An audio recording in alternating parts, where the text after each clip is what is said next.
Let us welcome to Sri Radha Gopal Krishna Temple, His Grace Jadava Krishna Das Prabhu by chanting 3 times Mahamantra. Hare Krishna, Krishna Krishna, Hare Hare, Hare Rama, Rama Rama, Hare Hare. Hare Krishna, Krishna Krishna, Hare Hare, Hare Rama, Rama Rama, Hare Hare. Hare Krishna, Krishna Krishna, Hare Hare, Hare Rama, Rama Rama, Hare Hare. I'll give short introduction of His Grace Jadavpati Krishna Das Prabhu. Jadavpati Krishna Das Prabhu is in the material study. He is a chartered accountant, and he is initiated by our Guru Maharaj, Jagata Swami Guru Maharaj, and he is involved in teaching activity, and Prabhuji is involved in Brajamandal research team and serving in ISKCON education ministry.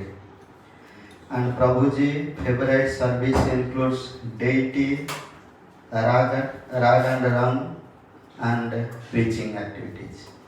Hare Krishna, this is the short introduction of the Prabhuji, and except that so many activities Prabhuji is having, so I may request Prabhuji to give us blessings. Hare Krishna.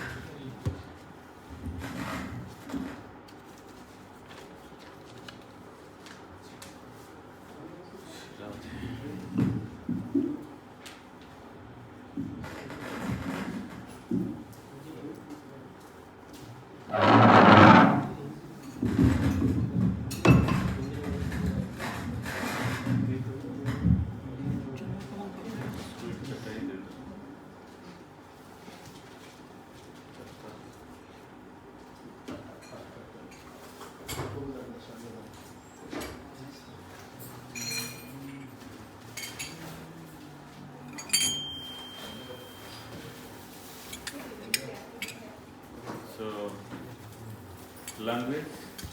Hindi. सब लोग हिंदी है ना? सीधा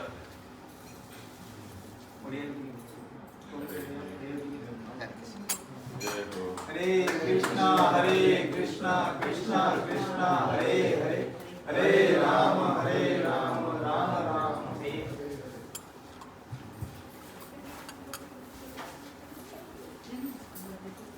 DDs का नाम क्या है? Radha Gopal Krishna.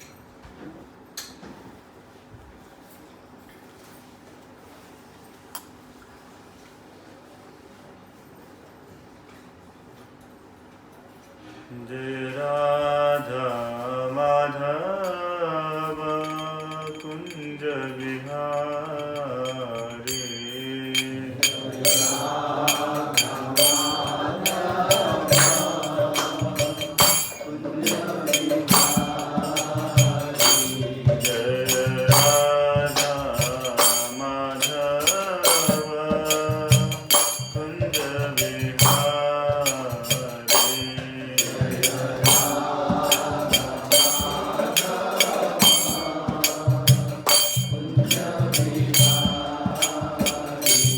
Jai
कुछ अभी क्या सुना मैं? जय गोपी जन वल्लभ जय गिरिवरधारी जय गिरिवरधारी जय गोपी जन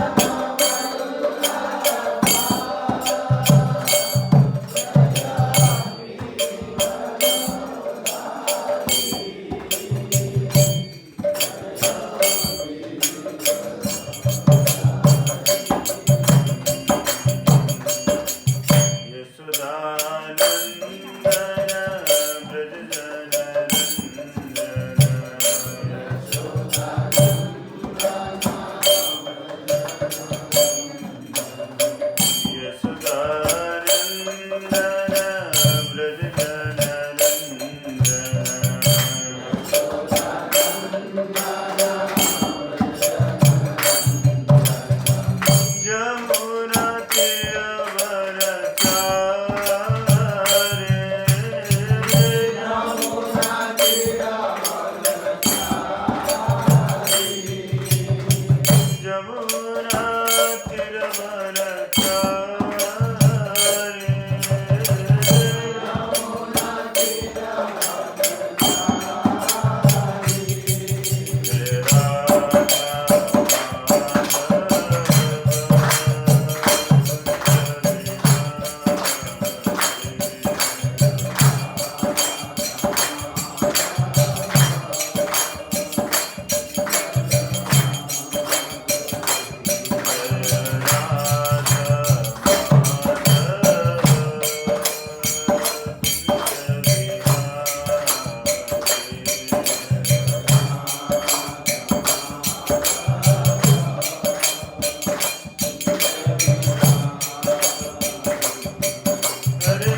दादा तेरे जगत गुरु शील प्रपाद की जय। अनंत कोटि वैष्णव वृंद की ताई गौर सीतानाथ प्रेमानंद।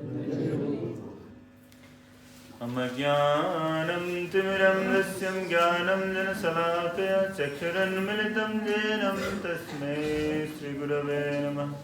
श्रीचैतन्यमनोभीष्टं स्थापितं येन भूतले स्वयं रूपकदा मह्यं ददाति स्वपदान्तिकम्।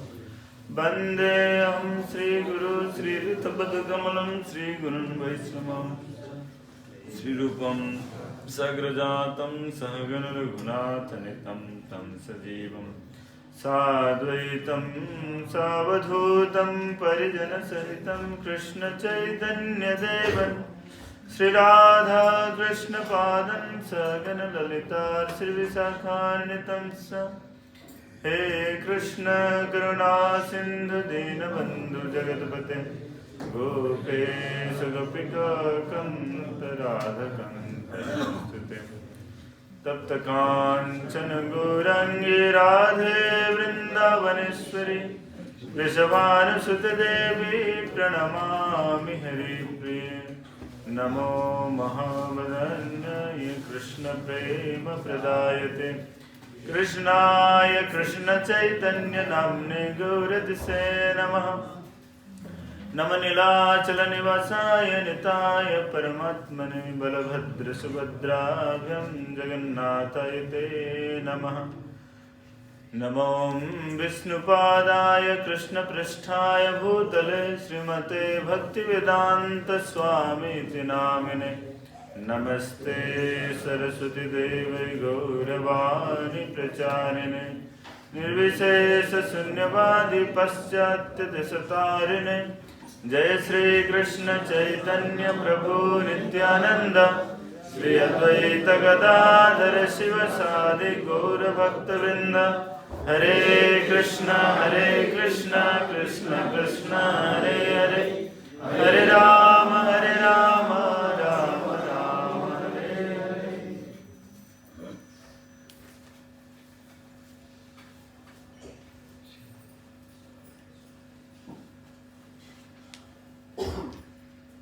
हरे कृष्ण।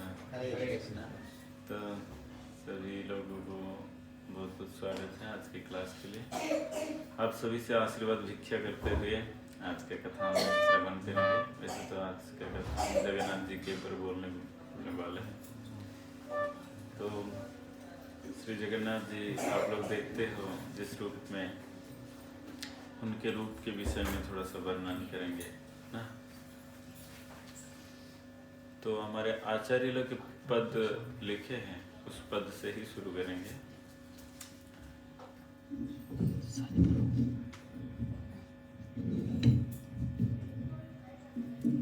ओके,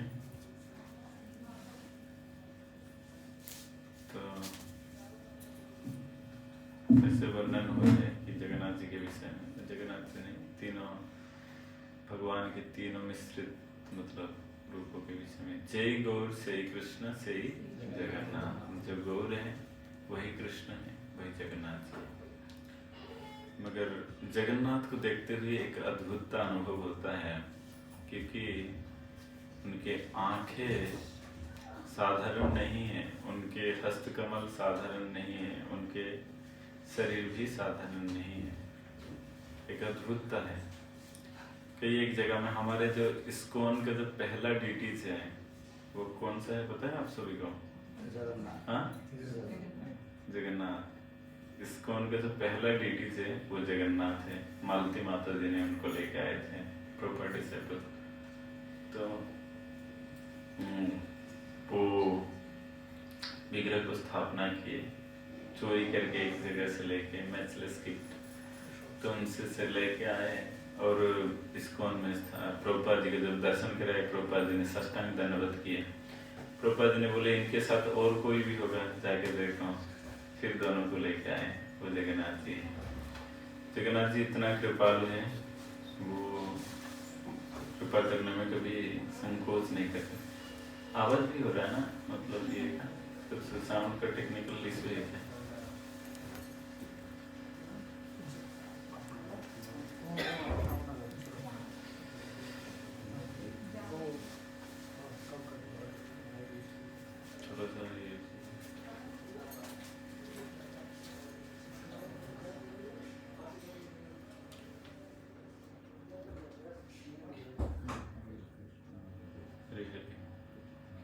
तो कितने लोग जगन्नाथपुरी में जगन्नाथ जी को दर्शन किए हो? जगन्नाथपुरी में श्री जगन्नाथ जी को दर्शन, हाँ? तो लगभग ये माता जी लोग कितने लोग किए? अच्छा, वेरी गुड। तो जगन्नाथपुरी में जगन्नाथ जी का जो दर्शन है और जगन्नाथ जी का जो भाव है कुछ अलग है। आज सुनेंगे वो जगन्नाथ। तो वो जगन्नाथ जी स्वयं कृष्ण है। वो किस रूप से ये रूप लिए, वैसे कथा है बहुत सारे पुराणों में, बहुत प्रकार के वर्णन है। मगर हम जो कथा सुनेंगे आज, हमारे जो आचार्य लोग जो लिखे हैं बृहद भागवतामृत में, श्रीपाद सनातन गोस्वामी पाद का कथा सुनेंगे किस प्रकार जगन्नाथ जी आए।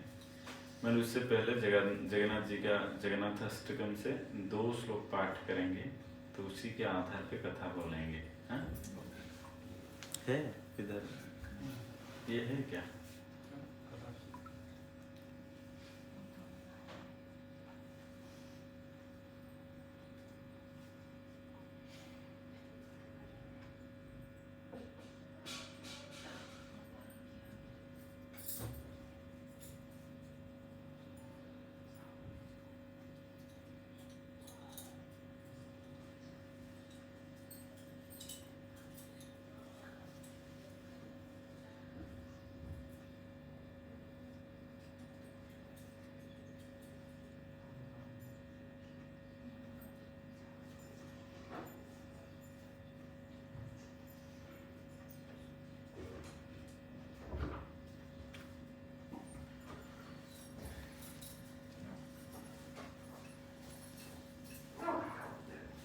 तो जगन्नाथ अष्टकम में पहला श्लोक है, कदाचित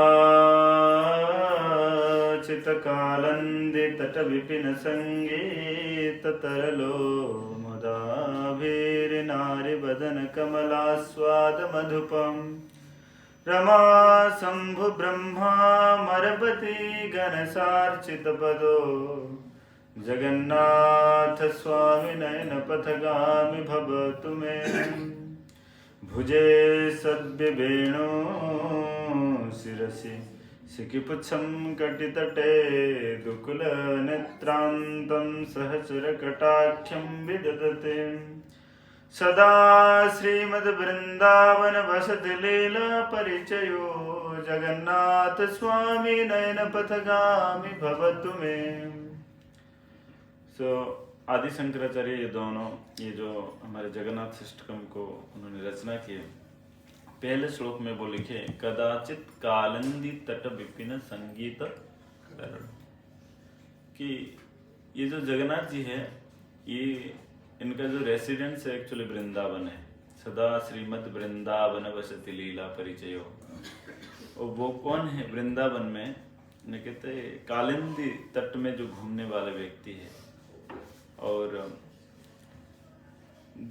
जिनके हस्तकमल में भुजे सब्बे वेणु सिरे सिखी पुच्छम कटितटे, जिनका क्या है? हाथों में क्या है? वेणु है, और जिनका सर में सिखी पुच्छ है। तो ये कौन है? कृष्ण है। इसलिए सुखदेव गोस्वामी परीक्षित महाराज को एक श्लोक में सुनाए। क्या है वो श्लोक? वरहापीडं नटवरवपु कर्णयो कर्णिकारं बिभ्राद्वासं कनककपिशं वैजयन्ती च मालं रन्ध्रान् वेणुरधरसुदयन् पूरयन् गोपवृन्दैर् वृंदारण्यम सुपदरमणम प्राविशद्गीतिकीर्ति। भगवान के रूप माधुर्य के विषय में वर्णन करते हैं। बरहा पीड़म नट बरबपु कर्णयु कर्णिकारम। बरहा पीड़म, बरहा मीन्स जो मोर है, उनका पंख को भगवान सिर पे लगाते हैं। भगवान इतना सिंपल रहते हैं वृंदावन में, तो वो अपने सर में क्या लगाते हैं? मोर पंख लगाते हैं। बरहा पीड़म नटवर बपू, उनका शरीर कैसा है? नटवर। भगवान को कभी, कृष्ण को कभी दर्शन करोगे, वो हमेशा श्यामम त्रिभंग ललितम, 3 जगह में टेढ़े रहते हैं, जैसे नाचने की मुद्रा में हमेशा रहते थे। तो नटवर बपू कर्णयो कर्णिकारम, जिनके दोनों कानों में से एक कानों में कौन सा? ना कनियर का फूल का लगाया गया है। कर्णयो कर्णिकारम बिभ्रात वासम कनक कपिसम वैजयंती च मालम, जो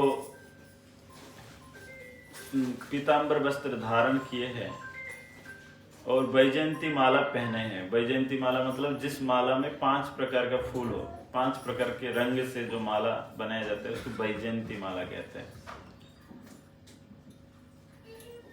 वैजयंती च मालम रंध्रान वेणुर अधर सुधयाम, जो अपने होठों में क्या कर रहे हैं ना, वेणु के अंदर क्या कर रहे हैं ना, हवा को डाल रहे हैं। और कौन सा हवा ना, अधर सुधयाम, उनके होठों का जो अमृत है वो किस में डाल रहे हैं, वेणु में डाल रहे हैं। और इस प्रकार करते हुए वो किस में प्रवेश करें ना, वृंदारण्यम सुपद रमणम प्राविशत कीर्ति कीर्ति, वो वृंदावन में प्रवेश करते, वृंदावन के जंगल के अंदर प्रवेश करते हैं। और यहाँ पर जगन्नाथ जी का स्तुति में क्या बोल रहे हैं ना, भुजे सभ्य वेणु शिरसिखि पुच्छम कटितटे दुकुलम नेत्रांत सहचरम कटाक्षम विदधते सदा श्रीमद वृंदावन वसति लीला परिचय, जो श्रीमद वृंदावन में वास करते हैं। इसका मतलब है जो जगन्नाथ जी है वही कृष्ण है इसमें।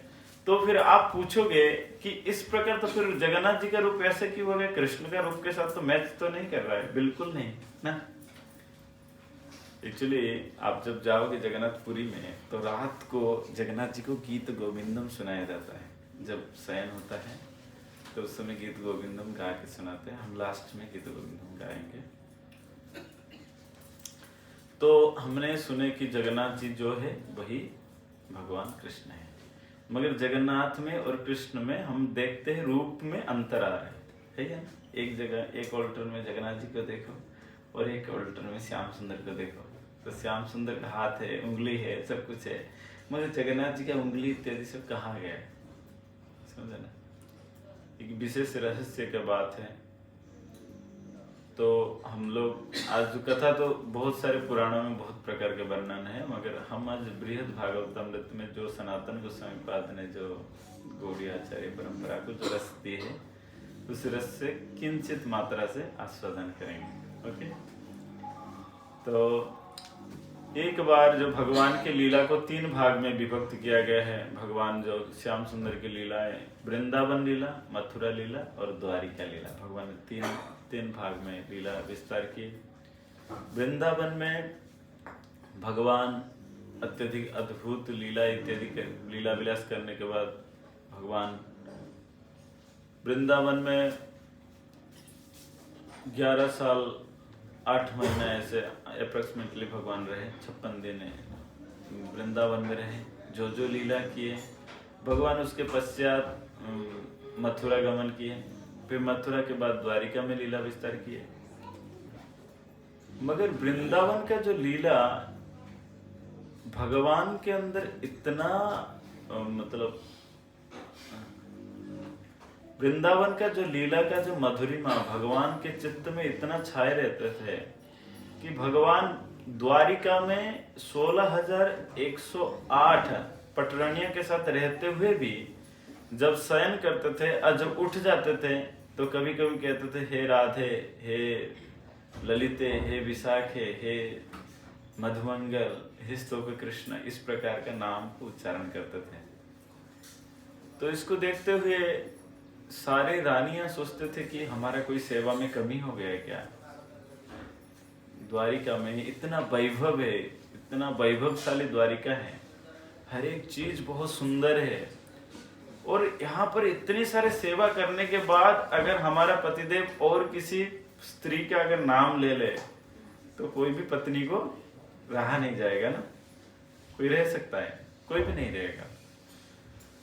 तो जब भगवान हे राधे, हे ललिते, हे विशाखे, इस प्रकार के जब भगवान बार बार चित्त में पुकारते थे, कभी कभी नींद से तुरंत उठ जाते थे तो राधा रानी का नाम ले लेते थे ना। तो इस प्रकार घटना बार बार होने के बाद सारे पटरानियां सारे एक तय कर लिए कि देखो अब आज हम पूछेंगे कि ये सारे कौन हैं, कि राधे, ये ललिते, विशाखे, ये सारे कौन हैं, इनके बारे में क्या जानकारी है। कौन बता सकता है? और पति को तो नहीं पूछ सकते कि किसी स्त्री के विषय में, किसी कोई नारी के विषय में फिर उनके पत्नी पूछना इतना उचित नहीं रहता है। तो इसलिए सोचे कि किन से ये बात सारे पूछे। तो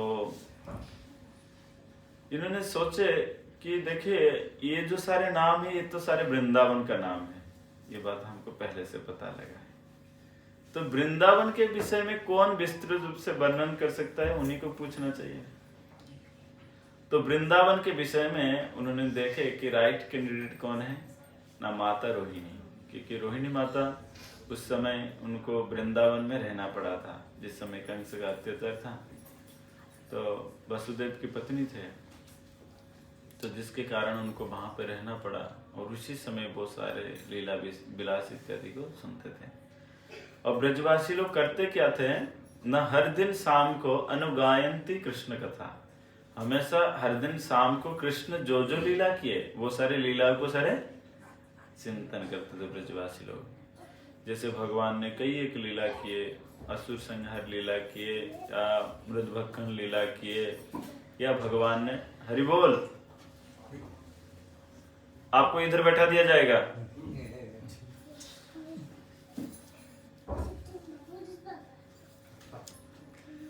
तो ब्रजवासी लोग क्या करते थे ना, प्रतिदिन भगवान का लीला सुनते थे। जैसे हम लोग प्रतिदिन न्यूज वगैरह सुनते रहते हैं, वैसे ब्रजवासी लोग क्या सुनते थे, आज का लेटेस्ट न्यूज है कि कृष्ण ने आज इस असुर को वध कर दिया। तो ऐसे कहते हैं बालक लोग बहुत हर्षोल्लास से सब आते थे और एकदम से धूल उड़ाते हुए ब्रज में प्रवेश करते थे और ये गाते गाते आज कृष्ण ने धेनुकासुर को वध किया, बलराम ने धेनुकासुर को वध किया, आज ये असुर मरा, ऐसे के बहुत प्रकार के ब्रजवासी लोग ऐसे चिल्लाते चिल्लाते गोप बालक लोग सब आते थे और शाम को सारे कथा कहते थे। और वो बच्चे लोगों को चित्त में इतना कृष्ण छा जाता था, कृष्ण को छोड़ के एक क्षण भी नहीं रहते थे। यदि दूरम गतम कृष्ण, अगर कृष्ण कभी दूर चले जाते थे, कि कभी कृष्ण कभी वन का शोभा को देखने के लिए अगर कृष्ण कभी दूर चले जाते थे कि वृंदावन कितने सुंदर है इसको देखूं मैं, माने भगवान कृष्ण या बलराम कभी दूर चले जाते थे, तो उस समय वो क्या करते थे ना, अगर दूर चले जाते हैं तो बच्चे लोग क्या कहते हैं, अहम पूर्वम इति संस्पृश्य मिरे, कि मैं पहले कृष्ण को छूंगा, मैं पहले कृष्ण के पास चले जाऊंगा। इस प्रकार के बच्चे लोग क्या है, कृष्ण को एक क्षण भी छोड़ के नहीं रहते थे और हमेशा जो कुछ भी अपने लंच बक्स होता था पहले लेके पहले कृष्ण को देखो तुम ये टेस्ट करो, ऐसे करके कृष्ण के साथ चलते थे। और जो बछड़े इत्यादि रहते थे वो कृष्ण के क्या करते, सट के चलते थे, एकदम भगवान को चिपक के चलते थे, समझे ना। तो भगवान कैसे होते हैं, माने गोलोक वृंदावन में भगवान एक ही नहीं रहते, जितने ग्वाल बाल जितने गोपियां सबके साथ कृष्ण रहते थे ना। नमदेव दामोदर अनंत विष्णु, वहां पे एकदम भगवान के अनंत अवतार है, जितने ब्रजवासी है उतना कृष्ण है वहां पे, समझ गए ना। तो इसलिए गोलोक वृंदावन में कोई डिसैटिस्फाई नहीं होता है। जैसे फॉर एग्जाम्पल इस जगत में कोई एक को टाइम देते तो दूसरे नाराज हो जाता है, मगर भगवान ऐसे नहीं है। भगवान कहते अपने आप को इतना विस्तार करते हैं गोलोक वृंदावन में कि जितने ग्वाल बाल है और सबको लगता था कृष्ण मेरे सामने ही बैठे, कृष्ण मेरे से ही खा रहे। और जो माँ यशोदा जो उनको श्रृंगार धारण कराते थे ना, वो सारे श्रृंगार को वो उतार देते थे और जंगल के सारे प्रबाल से, मतलब जंगल के मिट्टी, गेरू मिट्टी से, ये राधेश्याम ये कौन सा लैंग्वेज का है, हरि बोल, तुमको ये बसे दिया जीव, तार नाम कौन शुणुच ना तुम्हें, तुम्हें ये बसब बैग रे मु पुरई देबी, बैग रे पुरई देबी तुमको। तो जितेबले कृष्ण को कौन करते ना, तभी क्या होता था ना, भगवान कृष्ण को जब श्रृंगार सारे माँ यशोदा जो श्रृंगार धारण कराते थे और सारे श्रृंगार को वो बच्चे लोग उतार देते थे और जंगल के प्रवाल से, मतलब गेरू मिट्टी से भगवान को अपने पोतते थे। और जब बच्चे लोगों को कभी पेंटिंग बुक दे दो ना, वो कैसे पोतते देखे हो, तो पूरे कृष्ण को ऐसे पूरा पोत देते थे सब लोग। तो इस प्रकार के, और भगवान भी उसको बड़े प्रेम से वो सारे स्वीकार करते थे, वो सारे ये को स्वीकार करते थे ब्रजवासी बच्चे लोगों को। अगर वो कृष्ण कभी, आप जानते हो, अब पढ़ोगे वृंदावन लीला के विषय में श्रीमद् भागवतम में, तो जब अगर बछड़ा कभी कभी अपने आवाज देता था तो भगवान 100 बार जाके पूछते थे, क्या तुमको पानी चाहिए, क्या तुमको घास चाहिए, क्या तुमको माँ से मिलना है। इस प्रकार जाके भगवान पूछते थे, बार बार पूछते थे।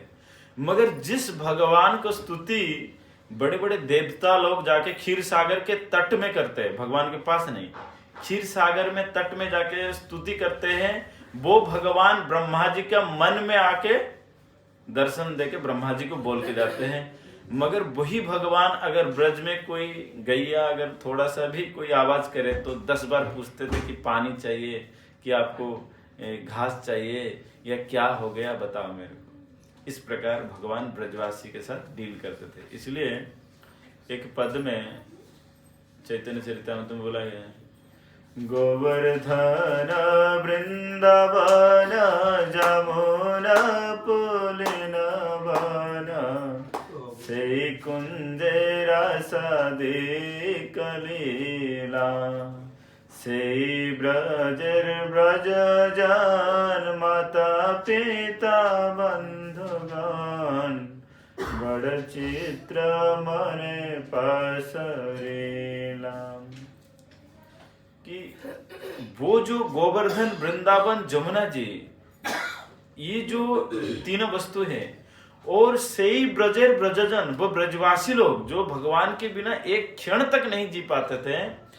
जब ग्वाल बाल बछड़े लोग सब आ जाते थे, जब शाम को आके कहते थे कि आज मैया इसने तो आज को पछेड़ दिया, किसको, अघासुर को आज तो ऐसे ही पछेड़ दिया, आज तो इसने आज बकासुर को ऐसे ही खत्म कर दिया, अरे ये बकारी है। कभी बछड़े लोग, एक बार क्या हुआ ना, ग्वाल बाल बच्चे लोग क्या हुआ ना, वहां पे एक जगह है, आप अभी सपेली करके एक जगह है, तो वहां पे एक दिन भगवान गोचारण करते करते कुछ बच्चे लोग देखे कि एक अद्भुत गुफा है, और ये तो हमने कभी नहीं देखा। तो कुछ ग्वाल बाल बच्चे लोग कहे चलो इस गुफा के अंदर चलो। तो कुछ बच्चे लोग कहे अरे रुको, ये हमने तो कभी भी नहीं देखा, ऐसे लगता है कोई सांप है। क्योंकि अरे सांप है हुआ तो क्या हुआ, वो बकारी है ना, बकासुर को मारने वाला तो इधर ही खड़ा है ना, कुछ होगा तो बचा लेंगे, चलो इसके अंदर, खेल के आ जाते थे। तो इस प्रकार आके जब माँ को बताते थे तो माँ भी बड़े उत्कंठा से सारे सुनते थे, मगर भय भी मन में रहता था। हमारे ओडिया में एक बहुत सुंदर पद लिखे हैं, वैसे ये तो कोई मतलब कोई वैष्णव आचार्य लोग पद नहीं लिखे, हम लोग जब पढ़ाई करते थे उस समय एक पद था, आप लोग भी सुने होंगे शायद। धीरे घेनी कानन रे कृष्ण विलंबिता वात्सल्य ममता घेनी भाळू शांति माता मकड़ा माणिक रे। तो माँ यशोदा हमेशा सोचती थी आज कहीं जंगल में ये तो नहीं हो गया, कहीं कृष्ण को तो और कुछ नहीं हो गया। तो भगवान तो गोचारण में चले जाते थे, मगर माँ यशोदा और नंद महाराज एक हाथ में सिर को देते हुए पूरा चिंतन करते थे, पूरा दिन भर। वो गोपियां कहते हैं दीन परीक्षये नीलकुंतले बनरुहाननम बिभ्रदावृतम। जो भगवान दिन भर गोचारण के लिए चले जाते थे, सारे गोपियां दिन भर चिंतन करते थे, दिन भर पूरा। जैसे कभी कोई प्राप्त वयस में कोई युवक कोई युवती का चिंतन करता रहता है, युवतीनम जथा जीवनम जुवनीनम युवती जथा, उसी प्रकार सारे ब्रजवासी लोग पूरे दिन भर चिंतन करते रहते थे। समझ रहे ना, ये महाप्रभु ने उदाहरण दिया। तो उसी प्रकार ब्रजवासी लोग बार बार चिंतन करते थे कि कृष्ण आज क्या होगा, कहीं जंगल में कांटा तो नहीं लग जाएगा। और गोपियां कहती है अपने गोपी गीत में कि चलसियद ब्रजान चारयन पशुन नलिन सुंदरम नाथ ते पदम शिलतृणाङ्कुरे सिदति तेन कलिलतां मनः कान्तगच्छति। कि चलसी यत ब्रजान चारयन पशुन। पशु मतलब जैसे इंडिया में एक बहुत बड़ा भी नारा चल रहा है कि जो नेशनल जो एनिमल है वो किसको घोषित किया जाए, गाय को। मगर गाय पशु नहीं है। हम लोग हमारे जो वेद के अनुसार गाय माता है, समझे ना। कितना माता है हमारे? 7 माता है ना। 7 माता से गो एक माता है। माता को कोई पशु कहा जाता है क्या? पशु मतलब जिसका बुद्धि नहीं है। पशु मतलब हमारे शास्त्र में कहते हैं पशु मतलब जो सबसे निकृष्ट है। स्वयं गोखरा मतलब पशु है। मगर गाय को तो सारे ब्रजवासी लोगों का धन था। नमो ब्रह्मण्य देवाय गो ब्रह्मण्य हिताय च। भगवान गाय को पूजा करते थे। गोपाष्टमी में गाय को पूजा किया गया, तो उनको पशु सारे गोपियां कह रहे कि तुम पशु हो। क्यों पशु हो? न क्योंकि चलसी यत ब्रजान चारयन पशुन। चलसी भगवान जब चलते थे, कब? ना गाय को चराते हुए चलते थे। तो गाय जब चरती है तो घास को सब खा जाती है, तो नुकीला जो अंश है वो छूट जाता है। जो नुकीला है ना, माने जो घास चरने के बाद वो क्या होता है ना, जो हार्ड पार्ट है वो नीचे रह जाता है। कभी देखोगे तो वो क्या नुकीला पार्ट वो नीचे रह जाता था। और भगवान का क्या चरण कैसे है, कोमल, माने जो मकरंद भी लग जाता तो भगवान को चुभता है। ऐसे भगवान के सुंदर चरण है। चलसी यद ब्रजान चारेन पशुन नलिन सुंदरम नाथ ते पदम। आपका जो चरण है इतने सुंदर है। नलिन सुंदर माने कोमल के पुष्प के भांति आपका चरण सुंदर है। मगर ये पशुओं को बुद्धि नहीं है कि ये घास चरते हुए जा रहे हैं और नुकीला अंश को छोड़ते हुए जा रहे हैं। वो उनको पता नहीं है कि आप पीछे पीछे चल रहे हो, इसलिए इनका बुद्धि मर चुका है। इनका बुद्धि तो मर चुका है। इसलिए चलसियत ब्रजान चारेन पशुन नलिन सुंदरम नाथ ते पदम शिल तृणांकुरे। वो तृण जो है, वो घास जो है, वो ऐसे नुकीला नुकीला होते हुए आपका चरण को बहुत व्यथित करता है। तो इसलिए गोपियां गाली देते किनको? गो माता। इतना चिंतन में वो लोग रहते हैं, समझ में आ रहा ना। और जब वो रात को जब लौट के आते थे तो माता यशोदा के पास सारे गाथा सुनाते थे। फिर माँ कहते थे ठीक है अभी जाओ। अभी तो कृष्ण को अभी सायंकालीन हो गया। ओलाई में मतलब भगवान को एक सूक्ष्म वस्त्र में प्रपोच देते हैं और स्नान कराते हैं। फिर भगवान क्या होते, गोचारण करने के बाद स्नान करके आते थे। फिर नंद बाबा के साथ बैठ के सारे ये के साथ कभी जाओगे वृंदावन में तो जाना, कभी नंदगांव में जाना, तो वहां पे नंद बाबा के साथ उनको भोजन प्रसाद आता है। तो भगवान जैसे ही प्रसाद पाते तो, मगर बच्चे लोग घर में जाके मन नहीं लगता है। वो सोचते फिर से कैसे कृष्ण को मिलेंगे। तो फिर वो क्या करते थे ना, सारे ये छोड़ के वो क्या कर देते थे, तो सब कुछ काम छोड़ते हुए वो सोचते थे कि सोने का टाइम हो गया।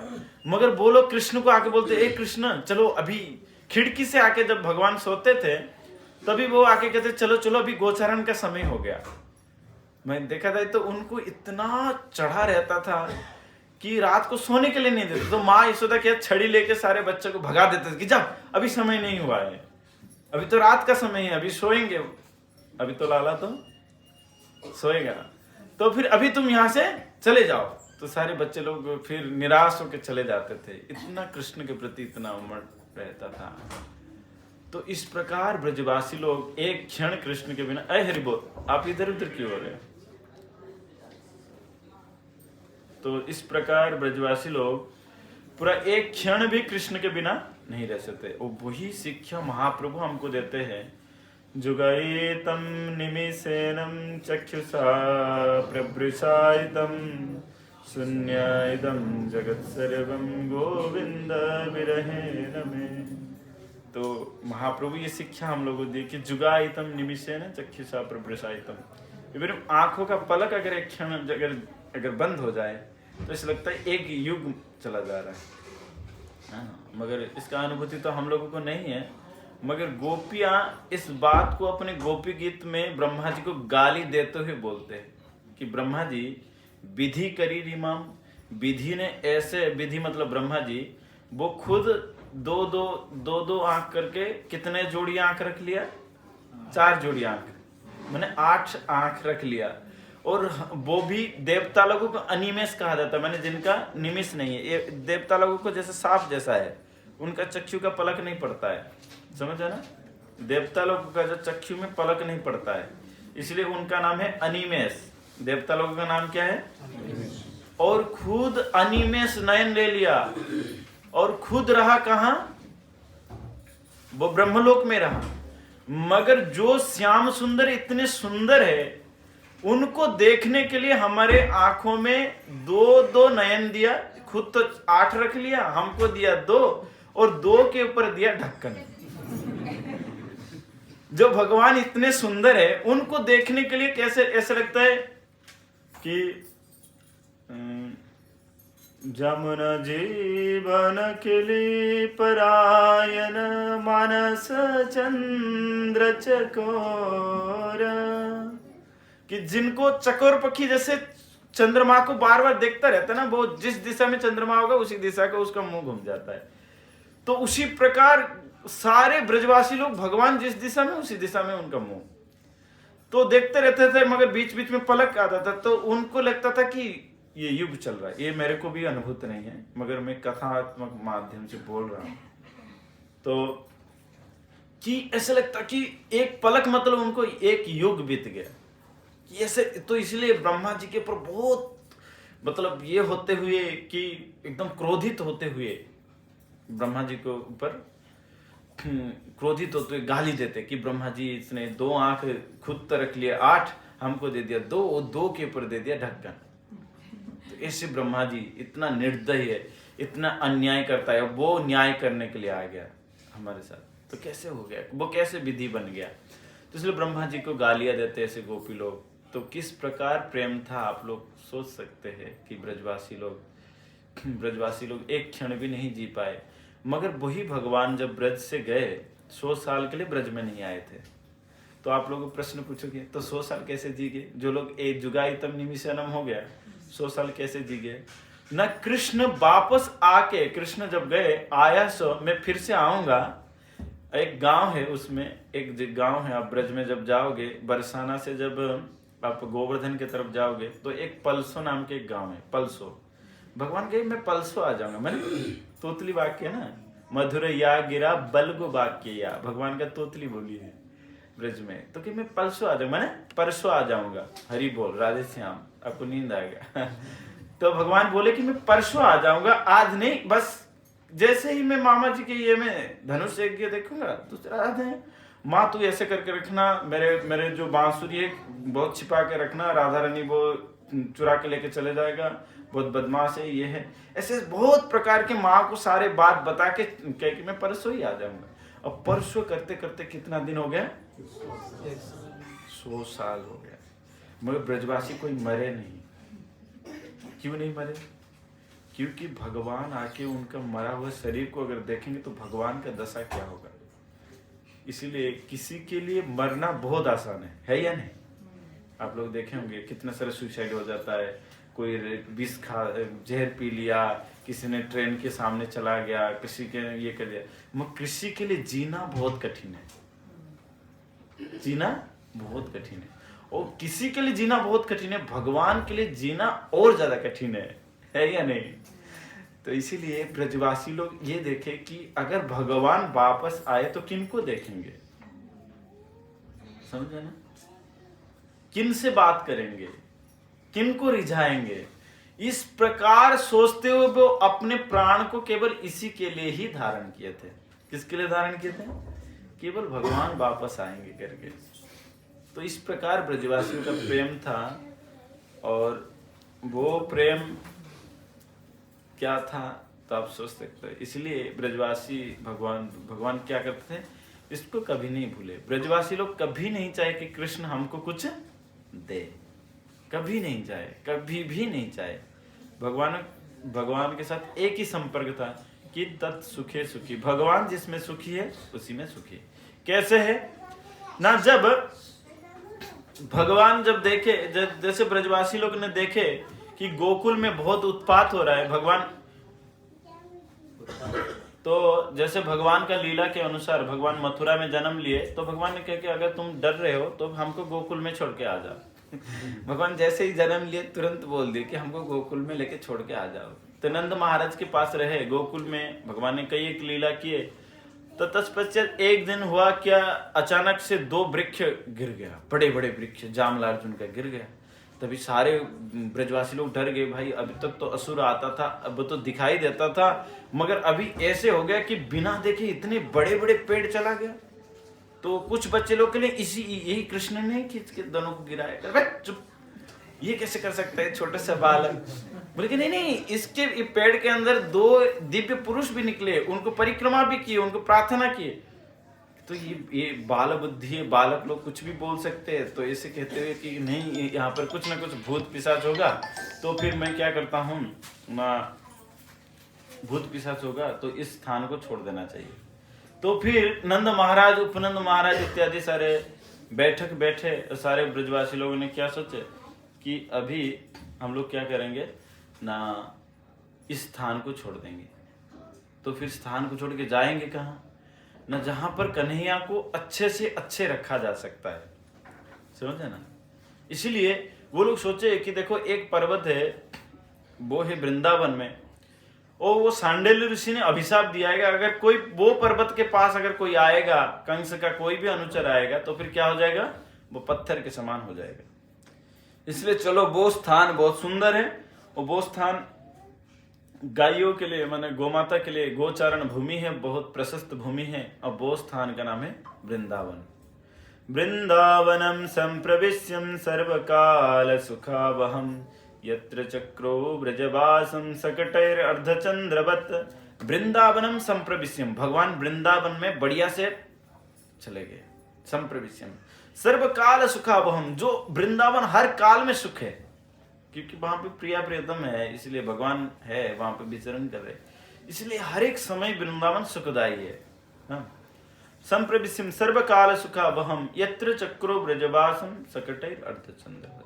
जहां पर भगवान रुके थे उसका नाम सटीकरा पड़ा, सकट के आकार में रहे, इसका नाम सटीकरा पड़ा। फिर बाद में भगवान नंदगांव में चले गए।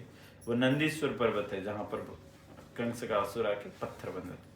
तो इस प्रकार ब्रजवासी लोग हमेशा सोचते कि कृष्ण किसमें सुखी है, या कृष्ण को कोई फायदा के लिए व्यवहार नहीं किए। जैसे ही कृष्ण ने कहे कि आप इंद्र का पूजा बंद कर दो, इंद्र ने सांबर तक मेघ को छोड़ दिया और कहा कि एक भी ब्रजवासी बचना नहीं चाहिए।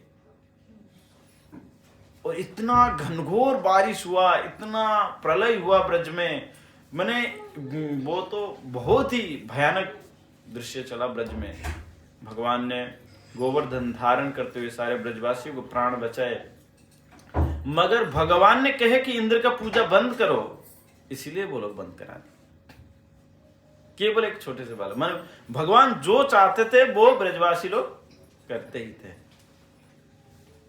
तो इसीलिए ब्रजवासी लोग इतना प्रिय बन गए। तो इसीलिए भगवान जब द्वारिका में जब शयन करते थे तो कभी कभार बोलते हे राधे, हे ललिते, हे विशाखे, इस प्रकार के भगवान चिल्लाते थे। अभी कितना टाइम, तो 45 तो हे राधे, हे ललिते, हे विशाखे। तो इस प्रकार भगवान ब्रज के बारे में सोचते थे। आप कभी पूरी जगन्नाथ मंदिर में जाओगे, पूरी जगन्नाथ मंदिर में क्या होता है, रात को कभी भगवान को ऐश्वर्य श्रृंगार नहीं होता है, उसको कहते हैं बड़ा सिंगार वेश।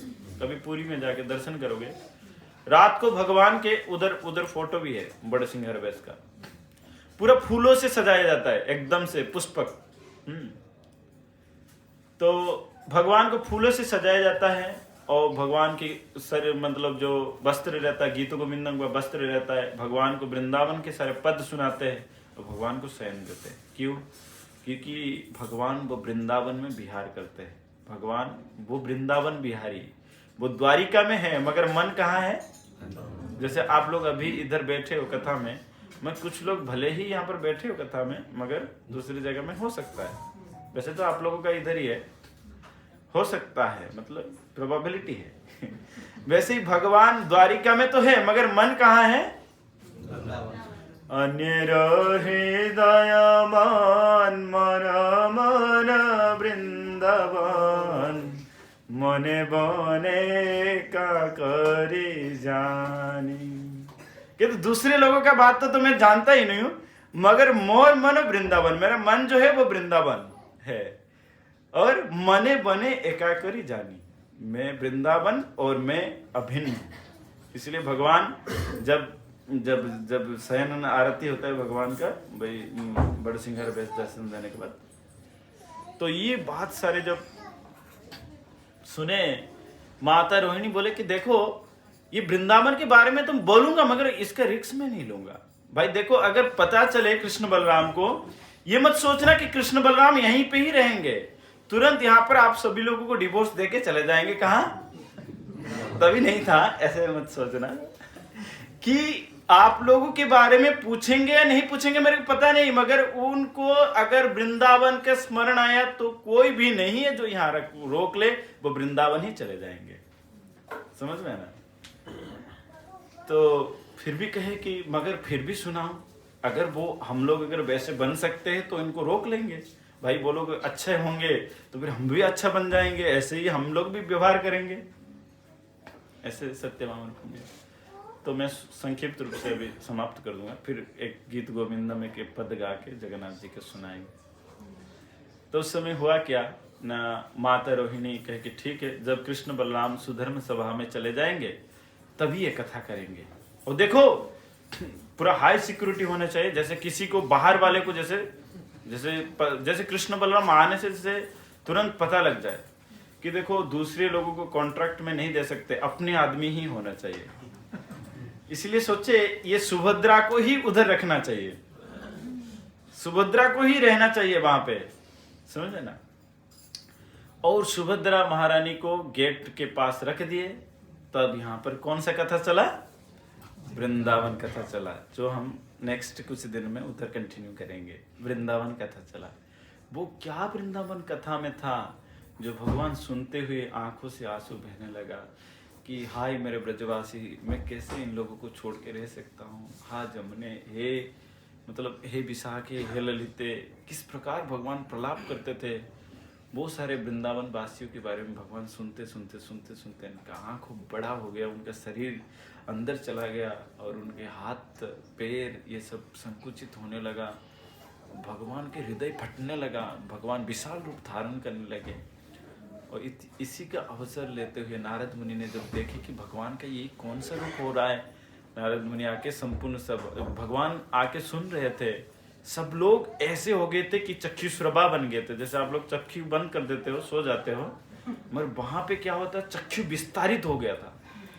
सब आंखों से देख रहे थे, खाली कानों में आवाज जाके पहुंच रहा था। सब लोग हतबाक हो गए थे। जैसे कभी कभी हमारे आंखों के सामने वो वस्तु होता था मगर हम चिंतन के राज्य में चले जाते थे, उसी प्रकार का परिवेश हो गया था वृंदावन लीला में। तो इसको देखते हुए नारद मुनि आए और नारायण नारायण कहते हुए विस्मृति दिलाए कि आप लोग अभी कहाँ पे हो, ये ध्यान रखो। कृष्ण बलराम दोनों को देखे ऐसे अवस्था में, भगवान मूर्छित हो गए। तब भगवान मूर्छित हो गए तो फिर सारे रानियों को होश आया। तभी माता रोहिणी ने बोले कि देखो मैंने बोला था, पहले से ही बोला था कि कभी भी कृष्ण बलराम ये कथा नहीं सुनना चाहिए। अभी इनका हालत देखो, अभी कृष्ण तो हे राधे हे राधे हे राधे ऐसे ही कहते रहते हैं। और इनको किस प्रकार अभी बचाया जाए, अभी इनको कोई बचा नहीं सकता। इनको ब्रज का, अगर इनको ब्रज दर्शन नहीं होगा तो फिर ये कृष्ण बलराम रहेंगे ही नहीं। तो सोचे ब्रज कौन लेके जाएगा। तो बलराम को पहले होश आया क्योंकि बलराम तुम चले जाओ ना, मैं अभी ब्रजवासी के सामने नहीं जा सकता हूं। ये कृष्ण ने पहले बोला था कि मैं 2 महीना ब्रज में रह के आया, कि कृष्ण कहा कि मैं जाऊंगा, मगर ये नहीं गया। तो ब्रजवासी को अगर मैं जाऊंगा तो ब्रजवासी कहेंगे ये फिर से झूठ बताने के लिए आ गया। और वो ब्रजवासी का जो प्रलाप है, वो ब्रजवासी का जो रोना है, मैं सहन नहीं कर सकता हूं, इसलिए मैं नहीं जाऊंगा। तो कहते और कौन जाएगा ब्रज में, और कौन समझाएगा ब्रजवासियों को, क्योंकि सुभद्रा तुम जाओ। तो सुभद्रा बोले ठीक है मैं जाऊंगा। तो जब सुभद्रा जाने के लिए सोचे तो फिर कहे कि देखो अगर सुभद्रा जाएगा तो बलराम जी कहे मैं भी जाऊंगा।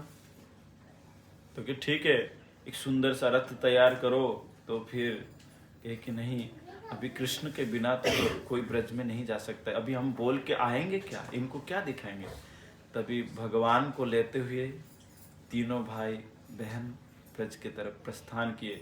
इसलिए पूरी जगन्नाथ मंदिर में जब जगन्नाथ जी जब अपने पहुंडी विजय करते हैं, मतलब अपने जो मुख्य स्थान से जब उतर के आते हैं ना, तो भगवान ऐसे झूलते झूलते आते हैं। कभी लेट जाते, कभी इस तरफ कभी उस तरफ, उसको पहुंडी विजय कहते हैं। कभी भगवान ऐसे क्यों होते, भगवान के सर चकरा रहा है, हे राधे ऐसे कहते हुए उनके दिमाग काम नहीं करता है, किस तरफ जाऊं, इस तरफ जाऊं या उस तरफ जाऊं।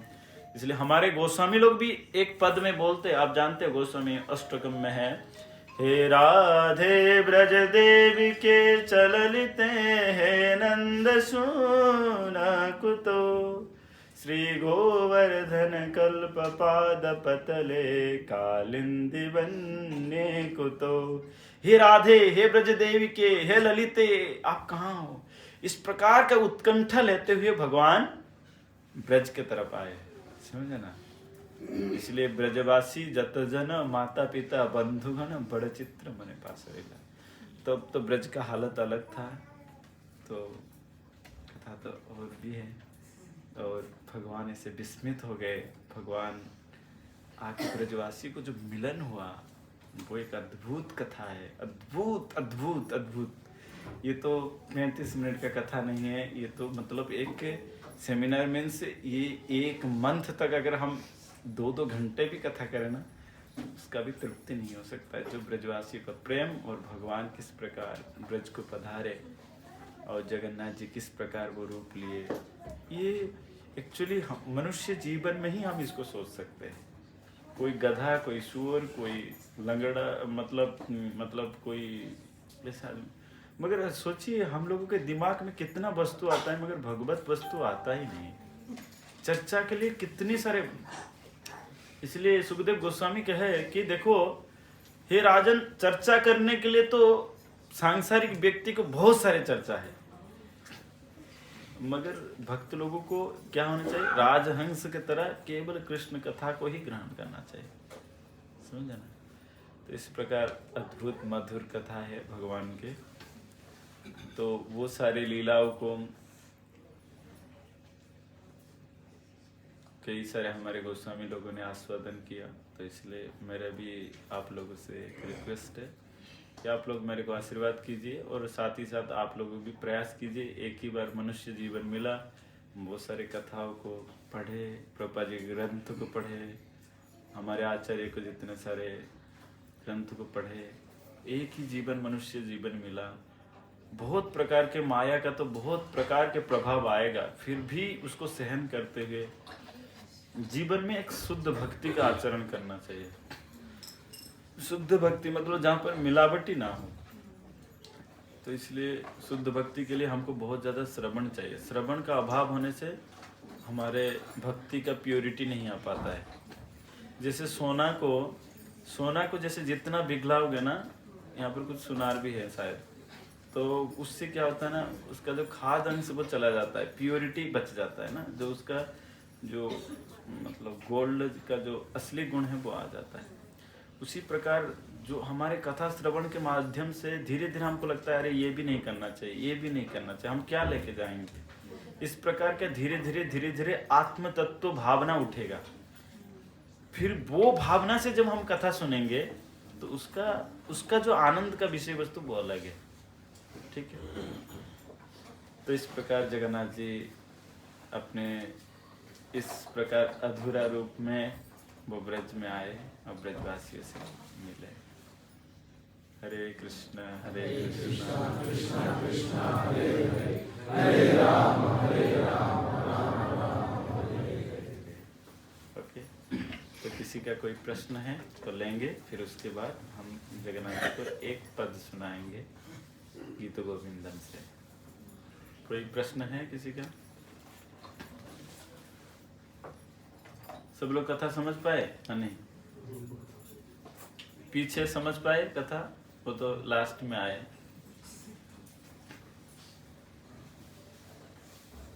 कोई समझ पाए?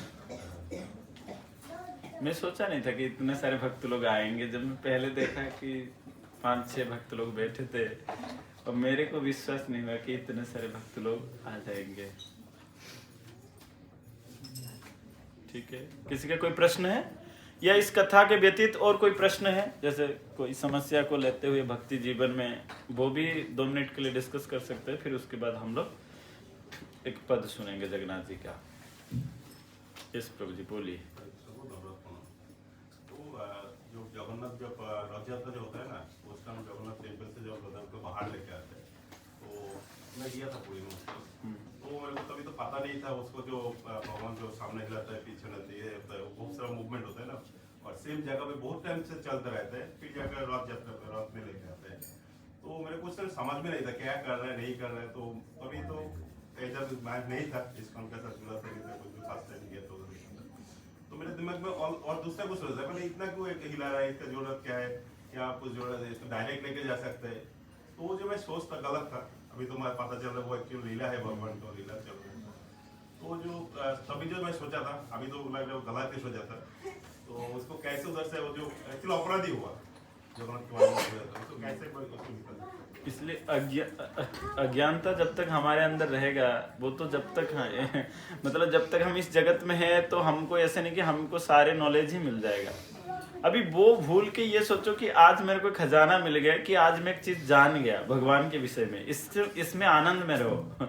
जो पास्ट हो गया उसको व्यतीत करते हुए, उसे अनुताप करते हुए बस प्रेजेंट में अभी रहने के लिए प्रयास कीजिए। कि भगवान ने आज सुना दिया मेरे को, वो डाउट क्लियर कर दिए। ओके, वो भगवान जब आते हैं तो ब्रजवासी के विषय में सोचते हैं, इसलिए जब सोचते हैं तो उनको दिमाग काम नहीं करता। जैसे कभी कभी किसी के हाई ब्लड प्रेशर हो जाने के बाद दिमाग चक्कर आता है ना, लो ब्लड प्रेशर होने से जैसे दिमाग चक्कर होता है, कहाँ गिर गया कहाँ उठा, वैसे भगवान का और दिमाग काम नहीं कर रहा है कि भाई मेरे को ब्रजवासी से मिलना है बस, और मेरे को कुछ मत सुना, कुछ मत बोलो। इसलिए जगन्नाथ जी बहुत करुणामय होते हैं, जो कुछ मांगो वो दे देते हैं।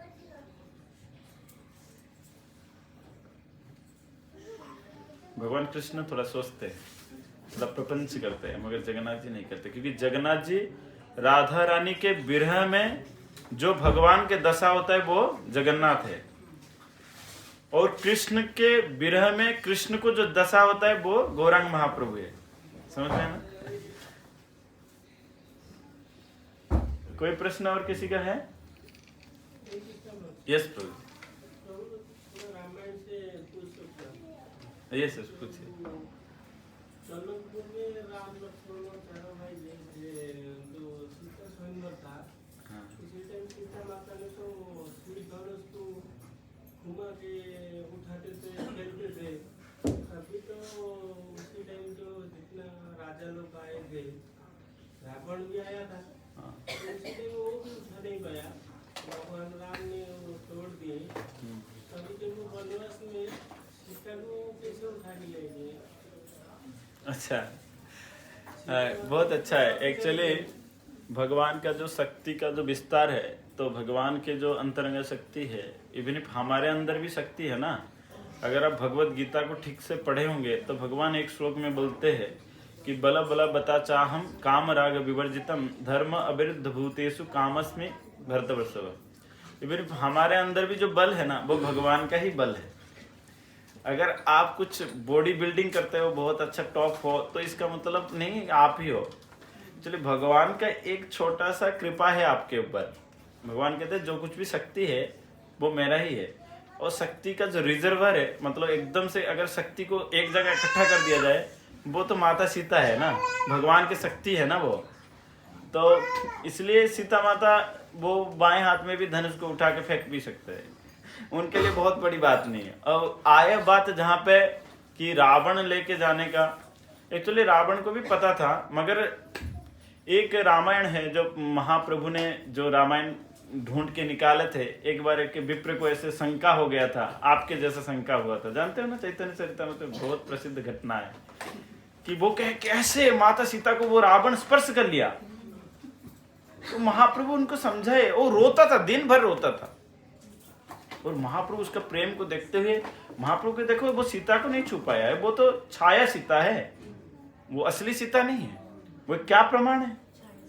तो महाप्रभु आगे चल गए थे, तो उनके पास एक रामायण का रेफरेंस मिला महाप्रभु को, तो महाप्रभु वो रेफरेंस को लेते हुए पुनः वो ब्राह्मण के पास आए कि वो असली सीता नहीं थे जिनको रावण ने हरण किया था। तो इसलिए वो लेके जा गए थे, और वो भी लीला विस्तार करने के लिए, केवल लीला को विस्तार करने के लिए एक छाया सीता को भगवान ने भेज दी, नहीं तो राम जी से अभिन्न है। अब समझे प्रभु जी ना? नहीं, ऐसे महाप्रभु का भी एक लीला है, बहुत सुंदर लीला है वो। और कोई प्रश्न? और कोई प्रश्न नहीं है किसी का भी? नहीं, निसंकोच पूछिए, मतलब कोई संकोच मत कीजिए, क्योंकि प्रश्न ही एक्चुअली आध्यात्मिक जगत का एक मन स्तर है। इसलिए हमारे ये होता है कि तद्विधि प्रणिपातेन परिप्रश्नेन सेवया, प्रश्न के द्वारा सेवा करना चाहिए। अगर आप प्रश्न नहीं पूछोगे और डाउट रह जाएगा तो अच्छा नहीं। अगर आप संकोच करते हो, अगर समझ गए तो ठीक है, अगर संकोच करते हो तो संकोच मत करो। भगवान कहते हैं कि क्या है, भगवान भगवद गीता में बोलते हैं कि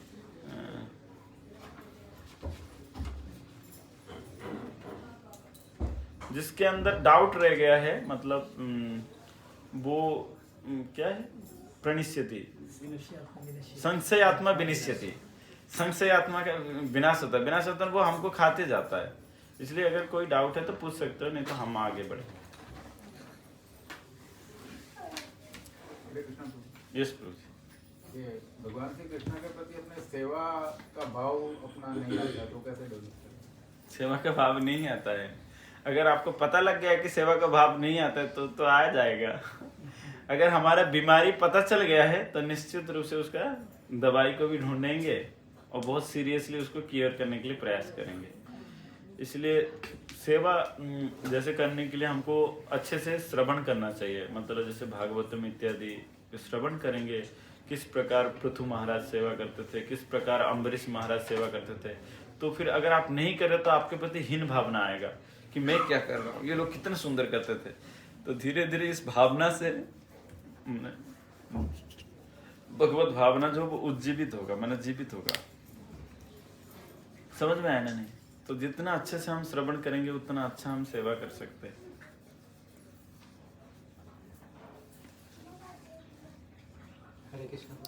देखो, मैं उत्तर तो कोई मेंटली देने के लिए प्रयास नहीं करूंगा कि आप समझ जाओ ऐसा। मैं जो कुछ भी बोलूंगा शास्त्र से ही बोल दूंगा आप लोगों को कि क्या है, नहीं होगा तो मना कर दूंगा। हाँ बोलिए।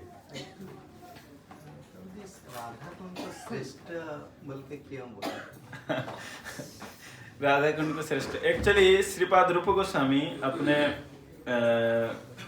उपदेशामृत में वर्णन करते हैं कि देखो, ये संपूर्ण जो जगत, आध्यात्मिक जगत और भौतिक जगत में से, आध्यात्मिक जगत में, भौतिक जगत में जो भौम वृंदावन है वो सबसे श्रेष्ठ है। तो उसमें से क्या है ना, मथुरा मंडल श्रेष्ठ है, क्योंकि मथुरा में भगवान ने जन्म लिए, क्योंकि जन्म लीला कभी गोलोक वृंदावन में नहीं होता, इसलिए मथुरा मंडल श्रेष्ठ है जहां पर भगवान आए। कि इससे भी श्रेष्ठ है वृंदावन। क्यों? क्योंकि वृंदावन में जो भगवान अखिल ब्रह्मांडपति वो नाच है। कभी देखो कोई किंग को डिस्को डांस करते हुए देखो, कभी कोई राजा माने सीधा सिंहासन छोड़ छाड़ के वो नाचने लग जाए तो लोग सोचेंगे कैसे बेहुदा आदमी है, समझा ना।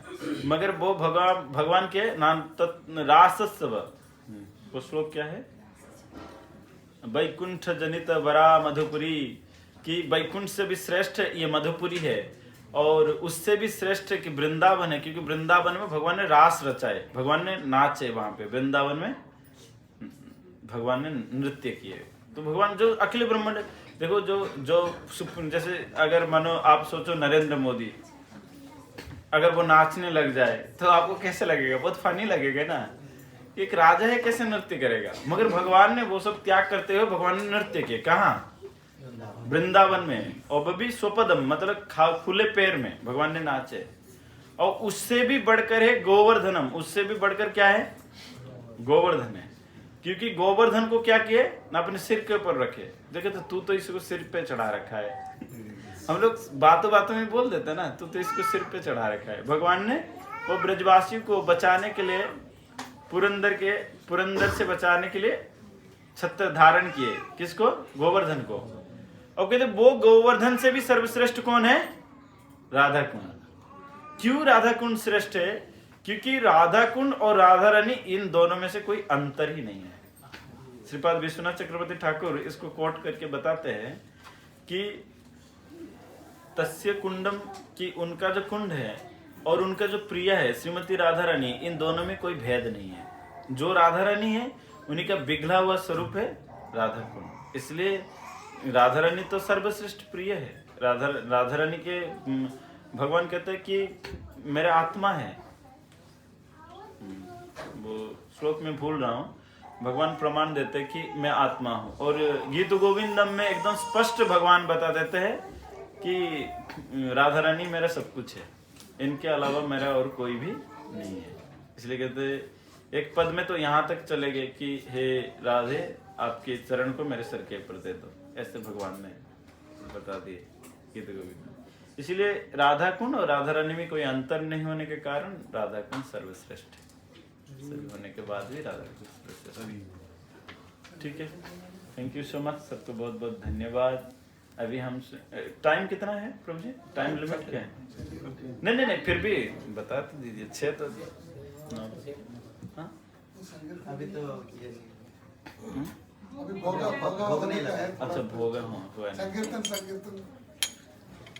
तो इसलिए हम थोड़ा सा मतलब सबको लिए गीत गोविंदम शायद ये नहीं होगा, मगर हमने गीत गोविंदम में कई एक सर्ग है, 12 सर्ग में गीत गोविंदम का पूर्ति किया गया है। जो गीत गोविंदम प्रतिदिन भगवान जगन्नाथ जी इनको श्रवण करते रहते हैं। हाँ, उनको इतना प्रिय है गीत गोविंदम, भगवान को इतना गीत गोविंदम प्रिय है कि मैंने कई कथा है गीत गोविंदम के विषय में। भगवान को इसका एक पट लागी होता है, मतलब एक कपड़ा लागी होता है, भगवान को कपड़ा लगाते हैं। इस गीत गोविंदम का ड्रेस बना के भगवान को पहनाते हैं और भगवान पहनते हैं। और उनको भगवान को फूलों से श्रृंगार किया जाता है, क्योंकि वृंदावन में कैसा श्रृंगार होता है? वृंदावन में भगवान क्या करते हैं? पुष्प से श्रृंगार होता है। राधा रानी सारे पुष्प को चयन करते हुए भगवान का श्रृंगार किस में करते हैं? पुष्प में करते हैं। आप कभी जाओगे गोवर्धन में कुंड है, कुसुम सरोवर, कुसुम चयन करते हैं। वहां से सुंदर सुंदर पुष्प को लेकर राधा रानी भगवान को सजाते, क्योंकि वृंदावन में ऐश्वर्य श्रृंगार नहीं होता है। इसलिए राधा रानी बोले कि हाथी घोड़ा राजवेश मनुष्य गहन। हाथी घोड़ा राजवेश, ये द्वारिका में सारे हाथी घोड़ा पालकी, ये मेरे को पसंद नहीं है। कहाँ गोपोवेश, कहाँ निर्जन वृंदावन, कहाँ वो गोपोवेश है? भगवान गोपोवेश जब धारण करते हैं वहां पे केवल फूलों का श्रृंगार होता है। कहाँ गोपोवेश, कहाँ निर्जन वृंदावन? वो वृंदावन कहाँ पे है? चैतन्य चरितामृत में ऐसे वर्णन है। राधा रानी बोलते हैं कि महाप्रभु तो एकदम भाव विभोर होकर रहते थे, तो कहते कहाँ गोपोवेश, आपका गोपोवेश कहाँ है? गोपोवेश में होता है क्या ना, फूलों का श्रृंगार होता है, समझा ना। और वो फूलों का श्रृंगार करते, क्योंकि वहां का वृंदावन का सबसे बड़ा ऐश्वर्य क्या है? पुष्प, फूल। वृंदावन में सबसे बड़ा ऐश्वर्य है, वहां का जो फूल है वो सबसे बड़ा ऐश्वर्य है। वो फूलों से भगवान को कई प्रकार के श्रृंगार धारण कराते हैं वृंदावन में, क्योंकि भगवान को बहुत पसंद है वृंदावन का पुष्प। हाँ प्रभु जी, एक प्रश्न, वो जो जगन्नाथ मंदिर, पूरी जगन्नाथ मंदिर में हर किसी का एक एक स्थान है। शिव जी के लिए 2-4 स्थान है, विमला, कमला, माँ सरस्वती, सभी का। श्री राम जी का ऐसा कोई स्थान नहीं। आप इसमें देखोगे ये जो एक राजेश्वर वेश है, इधर देखो, उधर जाके देखना, प्रभु जी दिखा देंगे। उसको कहते हैं राजेश्वर वेश। ये शायद 19 समथिंग 1905 शायद 1905 में या 1906 में, उस समय में ये श्रृंगार हुआ था। जो जगन्नाथ जी वो राम जी भी है। एक कथा ऐसा आता है कि एक बार जो सुदर्शन चक्र है ना, भगवान के सुदर्शन महाज्वाला कोटि सूर्य समप्रभ, ये सुदर्शन जो महाज्वाला करोड़ों सूर्य के समान है, वो सुदर्शन जी कहते अरे भगवान जब भी कोई काम करते तो मेरे से ही काम कराते हैं। ये भगवान को तो मैं ही उनका राइट हैंड हूँ, इसलिए सुदर्शन राइट हैंड होता है ना, मैं राइट हैंड है। अब वो उसका तो राइट हैंड है, राइट हैंड समझते हो ना, मैंने सबसे खास व्यक्ति मैं ही हूँ। तो उनको गर्व आ गया, तो भगवान ने सोचे भाई ये तो अपने लिमिट क्रॉस कर रहा है, इसको थोड़ा दिखाना पड़ेगा। तो एक बार बोले कि ठीक है सुदर्शन जाओ, उधर एक बानर है दक्षिण दिशा में, उसको थोड़ा लेके आ जाओ, उसके साथ थोड़ा कुछ मेरा वार्तालाप है। तो वहां पे देखे कि हनुमान जी वो क्या कर रहे थे ना, वो राम नाम जप कर रहे थे। तो उन्होंने बोले कि चलो हमारा मालिक जो है वो आपको बुलाए, तुम्हारा मालिक हम नहीं जानते, हमको नाम जप में डिस्टर्ब मत करो। तो उन्होंने बार बार बोले कि नहीं आपको जाना पड़ेगा, हमारा मालिक तो बुलाए, आपको तो लेके जाऊंगा मैं। तो दोनों के बीच में झगड़ा हो गया और हनुमान जी इतना गुस्सा हो गए कि नाम जप में इतना बाधा कर रहे थे कौन, सुदर्शन। और हनुमान जी वो सुदर्शन को पकड़ के अपने बगल में ही दबा दिए, ऐसे पिचका दिए पूरा। चल, वो गुस्सा से बोले चल कौन है तेरा मालिक, चल दिखा मेरे को, दिखा मेरे को। बहुत ज्यादा गुस्सा के चल आ गए कहाँ, जगन्नाथपुरी तक आ गए कि चलो तो ठीक है कोई भी हो भाई, पिचक गया कुछ भी हो, मालिक का तो बात तो रखा कर लूं। तो लेके तो आए, तभी भगवान बोले किन को, लक्ष्मी देवी को, कि लक्ष्मी देवी अभी हमारा द्वापर का रूप धारण करना पड़ेगा, नहीं तो हनुमान जी जिस क्रोध में आ रहे हैं वो तो इधर भी लंका बना देंगे, समझ रहे हो। तो इसलिए वो भगवान ने बोले कि देखो अभी हमको रामचंद्र का वेश धारण करना पड़ेगा। तो इसलिए स्वयं जगन्नाथ जी फिर द्वापर का वेश रामचंद्र का रूप धारण कर लिया, समझे ना।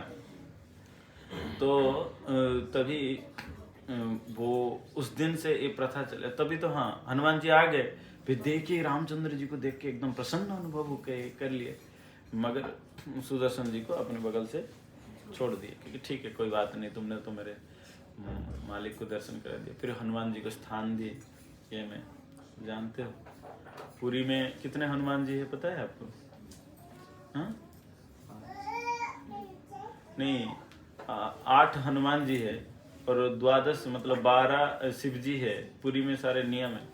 तो उनमें से एक हनुमान जी है, वो उसको कहते हैं बेड़ी हनुमान, बेड़ी हनुमान है, वहाँ पे बंधन करके रखे हैं, उनको लड्डू दिया जाता है हर दिन।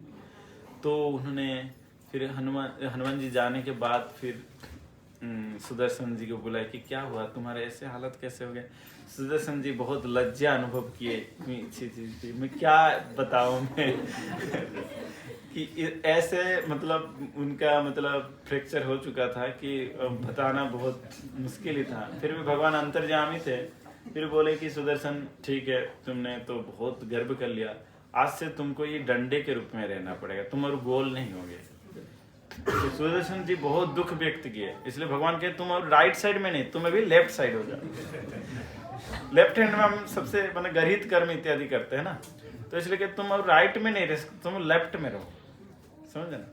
तो जगन्नाथ जी उसको क्या कहते लेफ्ट में रख लिए, मगर सुदर्शन भगवान को प्रार्थना की मेरे थोड़ा सा गलती हो गया भाई, आप तो बहुत बड़े दयालु हो, जगन्नाथ जी हो, इतना बड़ा नाम रखे हो, मेरे ऐसे दशा को ऐसे कलंक हो गया, मैं मेरे लिए कुछ कृपा कीजिए। तभी सुदर्शन जी बार बार अनुरोध करने के बाद भगवान कहे ठीक है यहाँ पर तो मैं बोल दिया वही रहोगे तुम डंडे होके, मगर ठीक है तुम मेरे चक्र के मेरे जो ध्वज जहां से रहेगा वहीं पे तुम गोल के आकार में रहोगे, और वहां से अगर कोई तुमको दर्शन करेगा तो फिर मेरा दर्शन के समान ही हो जाएगा।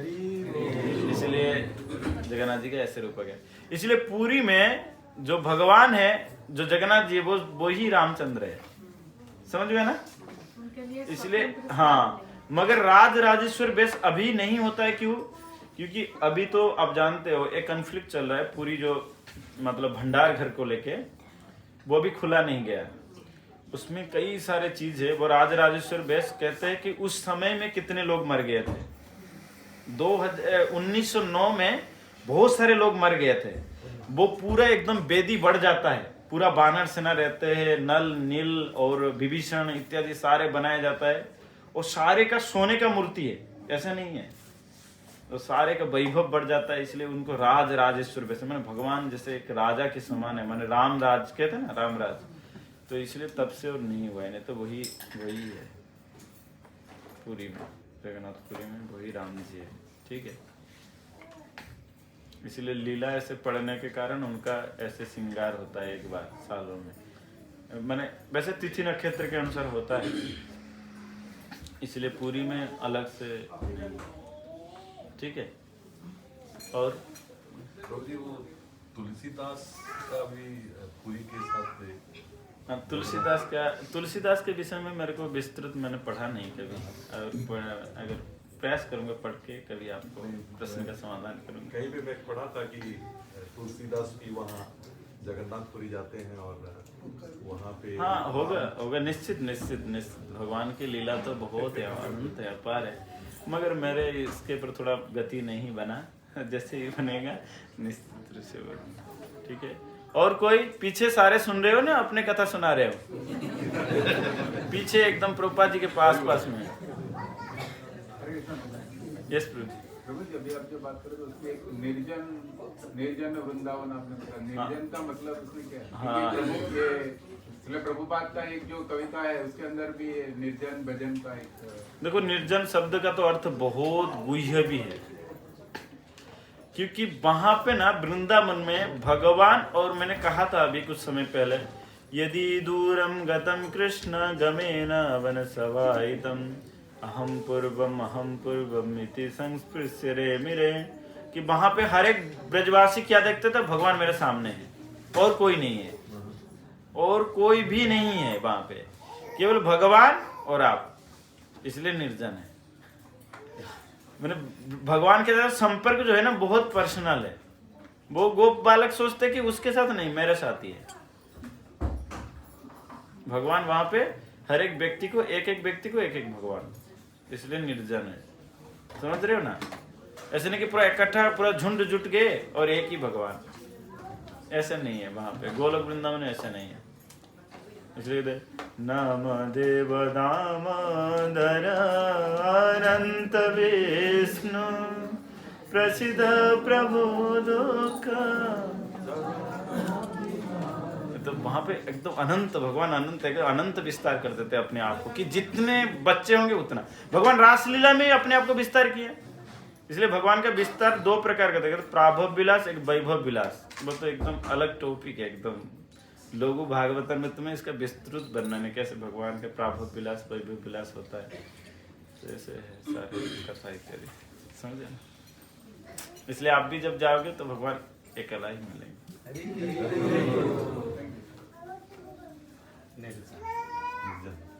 वहां पे कोई आपके साथ ऐसे नहीं कि हम कभी कभी कहते ये हमारे बच्चे छूट गया, वहां पे ऐसे नहीं होता है, वहां पे ऐसे नहीं होता है। वृंदावन में कभी किसी को लेके नहीं जाने का, नहीं मैं नहीं, आप पढ़ो चैतन्य चरितामृत उसमें स्पष्ट बताया। बाकी हम लोग क्या करते हैं ना, सबको भक्ति में लाते हैं, हमारा पिचिंग मूड है इसलिए सबको लेके जाते हैं, मगर आसक्ति नहीं रखने का। कहने का अर्थ है कि वृंदावन में कभी आसक्ति रख के कि फिर आपको भगवान कुछ देने के लिए आपको बच्चे कहाँ गए, फिर तो हरि बोल हो जाएगा। इसलिए गोपी लोग शिक्षा देते हैं, पति सुताम वयम भातृबंधवान अति विलंघ्यते अच्युतान गता गतिविदस्तव